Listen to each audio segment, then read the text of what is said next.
could actually be imprisoned. I mean, he's facing, if he was convicted of these charges, these federal charges in Florida, he's facing a maximum 20-year sentence. He could actually be president from behind bars, which is extraordinary. That can be allowed to happen. Donald Trump is the first president in history to face criminal charges, as The Observer writes up today. The revelation that he purposefully hid confidential documents is pitting party politics against justice. Danny, you've been looking at the story, which has been reported in quite a few papers. The Observer have got a very big write-up for it. There's a lot of whataboutism coming from the Republican side. They're saying, well, the Justice Department are unfairly focusing on our guy.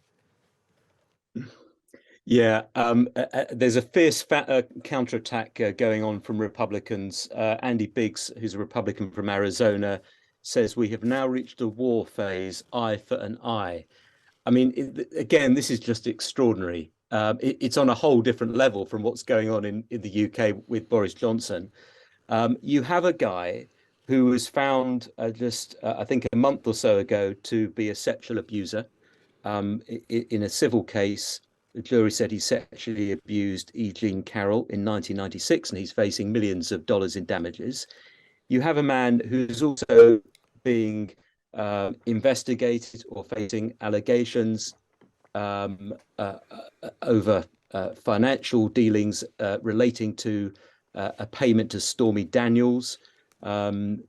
Allegedly, through his lawyer, paid over £100,000 before the 2016 election to keep her quiet, and he's accused of falsifying business records in so doing. There's an investigation going on into his efforts to overturn the 2020 election result, an attempt to subvert democracy in Georgia, and now these very serious charges that have been filed, 37-count indictment that he, on 2 occasions, disclosed national security information, and he retained classified documents that he knew he couldn't keep, hoarding materials on US nuclear programs, and so on.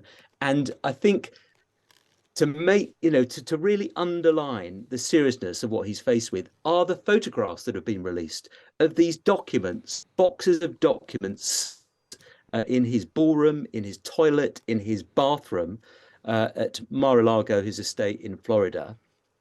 Some of the papers even spilled out of the boxes. This is confidential material. I mean, what other former US president would do that or has done that?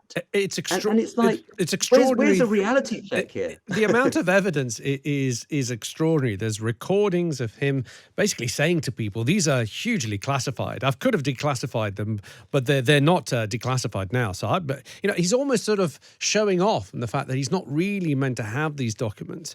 Also evidence that he's hiding these documents from his own lawyers. He's reported to have traveled with some of these documents in order for them to be prevented from being found whilst he's away.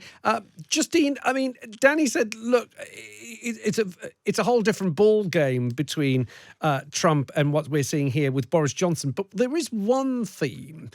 Just seeing pictures here on some of the news channels of people waiting for Trump to speak in one of his big events that he's doing. And they're holding signs up saying, witch hunt, witch hunt. And some of the language of the establishment, the blob, the witch hunt, people are out to get him. Some of the language is very similar between Boris Johnson supporters and Trump supporters. Yes, you're right. And Trump obviously is a populist. He speaks for a significant number of Americans, though, in highlighting issues of people who feel like they've been completely left behind by the American system as they see it.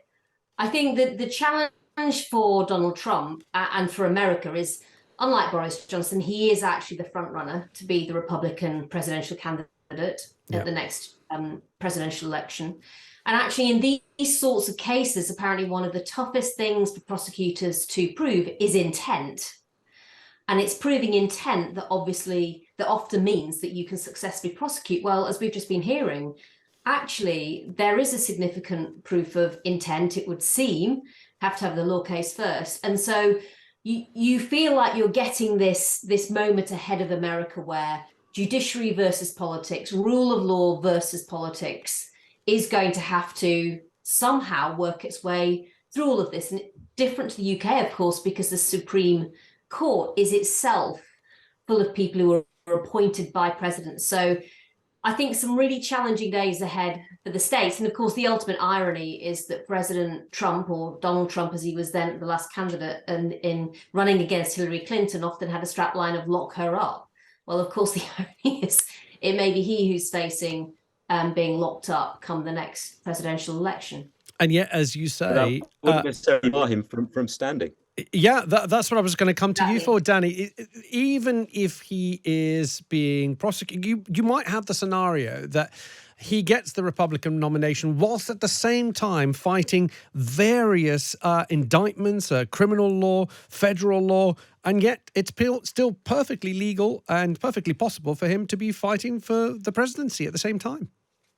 Yeah, he could actually be imprisoned. I mean, he's facing, if he was convicted of these charges, these federal charges in Florida, he's facing a maximum 20-year sentence. He could actually be president from behind bars, which is extraordinary.